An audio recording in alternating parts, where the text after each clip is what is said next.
This is a perfect example of good planning, because a decision was taken that we would put aside funds over time so that when it was time to replace the track, we would not be begging money. We would not have to be convincing Ministry of Finance to make funds available.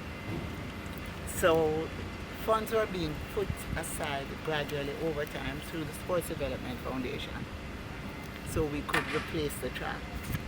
We have gone over a little of the time that the track should have been replaced. One, because of the maintenance and care that IPL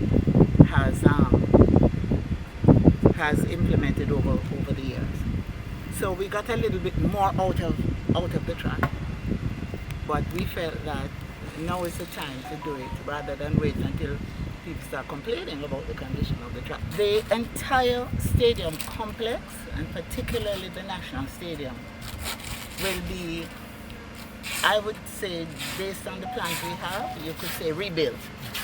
All the seats will be replaced, most of the stadium will be covered, and we will have a royal box area and state-of-the-art technology in place and so on. You mentioned COVID earlier on, and I don't think we should fool anybody that COVID has disrupted a number of things. But I'm here to say, and it's really not for me to say, but we have been reassured by the government that this renovation commitment is still intact and will still be going ahead, because it is a major facility for sport in Jamaica, and not just sport, because as you know, the history of this stadium is that it was opened when we became independent in 1962, so it has that significance as well. As you know, media runs things now, and we have to make sure that our requirements, because we're not only doing it because we want to, we're doing it because we have to. There are certain international requirements that we fall behind, and currently we are being allowed to have events here on a grandfather clause. IWF and FIFA could say to us, no more games, you have not met it. Same thing like having individual seats, which you don't have. Things like accessing the field.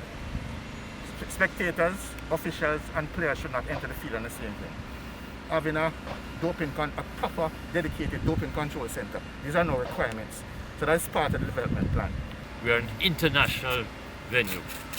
This is not just for Jamaica, which is the first and most important thing, but we are an international venue. And this has contributed to Jamaica's international position, and why we are able to occupy such a favorable position in the international community. We now have to work on ensuring that we can justify that prestige.